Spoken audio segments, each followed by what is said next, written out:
Bahasan kita semakin seru. Ini kita membahas soal wasiat atau amalan yang bisa menjauhkan kita dari kesusahan. Nah sekarang katanya ini ada wasiat yang kalau misalnya kita lakukan ini bisa menjauhkan kita dari kesusahan di dalam rumah tangga. Waduh pas banget nih. Saya pengen tahu Ustaz Syam apa nih kira-kira wasiatnya, mohon penjelasannya. Silakan. Baik, tabik guru-guruku Habis Imam, Ustaz Maulana, Mas Mikdad serta guru-guru kami yang dimuliakan Allah Subhanahu wa taala. Bismillahi masyaallah la yasuqul khaira illallah. Bismillahi masyaallah la yasrifus su'a illallah. Bismillahi masyaallah ma kana min ni'matin faminallah. Bismillahi masyaallah la haula wa la quwwata illa billah. Maka wasiat selanjutnya daripada baginda Nabi sallallahu alaihi wasallam adalah kita diingatkan sebaik-baik daripada kalian adalah yang mampu atau berusaha mencari dan memilih pasangan terbaik karena melihat akhlaknya. Jadi memilih seorang wanita karena akhlaknya. Bukankah baginda Nabi sallallahu alaihi wasallam memberikan kriteria-kriteria wanita yang pantas untuk dipilih?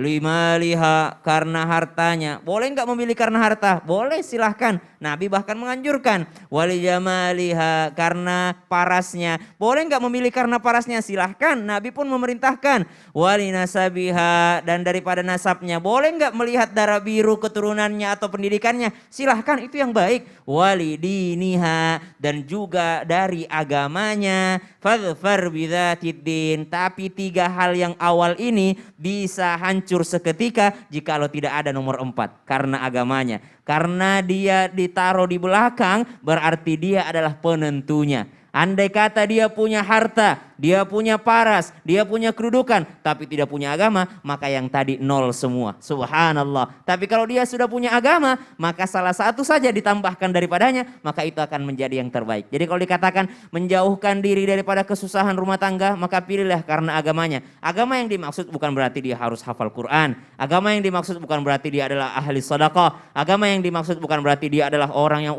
puasa tiap hari, bukan. Tapi agama yang dimaksud adalah ketika dia tahu satu ayat Al-Quran diamalkan. Dia tahu bahwa tidak boleh menzalimi istri, dia tidak zalim istrinya. Dia tahu adalah sebaik-baiknya nafkah adalah kepada diri sendiri dan daripada pasangan, daripada anak-anak. Maka itulah yang terbaik. Bukan berarti dia ahli agama, dia harus hafal hadis ini, tidak. Tapi bagaimana akhlaknya dilihat. Karena Nabi SAW memuliakan orang-orang yang mana orang-orang tersebut di mana mereka memperbaiki akhlaknya kepada pasangannya. Kemudian yang selanjutnya adalah sebaik-baik kalian adalah yang keburukannya aman daripada untuk orang lain. Ada orang begini, orang meninggal itu orang ucap alhamdulillah, alhamdulillah akhirnya meninggal juga. Ada orang yang seperti itu. Ya Allah. Kenapa? Karena orang lain tidak ada yang aman dari keburukannya. Setiap dia ada orang merasa tidak aman gitu. Jadi jadilah manusia terbaik yang mana? Yang orang lain merasa aman kalau kita ada di sana. Karena ada orang yang memang tidak diharapkan kehadirannya. Maka janganlah menjadi manusia yang seperti itu. Yang pertama memilih karena akhlak. Yang kedua wasiatnya adalah bagaimana kita menjauhkan keburukan kita daripada orang lain.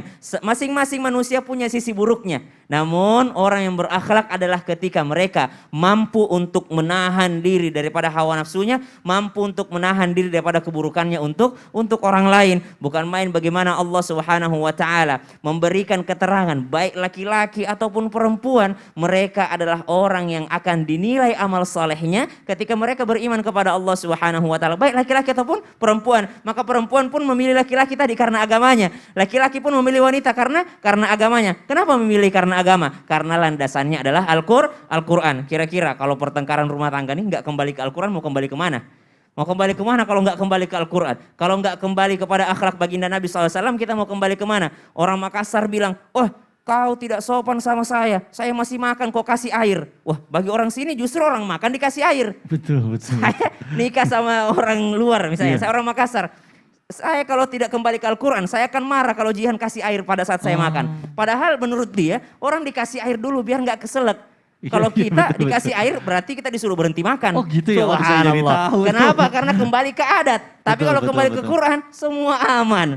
Semua aman. Kalau kembali ke agama, semua aman. Tidak ada meninggi satu sama itu satu sama penting. lain. Jadi guidance-nya cuma satu, hanya Al-Quran. Guidance satu. Nggak ada istilah, saya orang Sulawesi, saya orang Jawa, saya orang ini. Nggak ada. Jadi kalau dikasih air suruh berhenti? Iya, kalau kami di sana. Gitu ya. Jadi orang makan tuh jangan dikasih air. Berarti disuruh berhenti makan tuh. Ya Allah. Kalau orang lagi makan cuci piring disuruh pulang gitu. Jangan cuci piring kalau kita lagi makan. Wah, saya jadi baru tahu nih, dapat ilmu baru nih kalau misalnya main-main ke sana.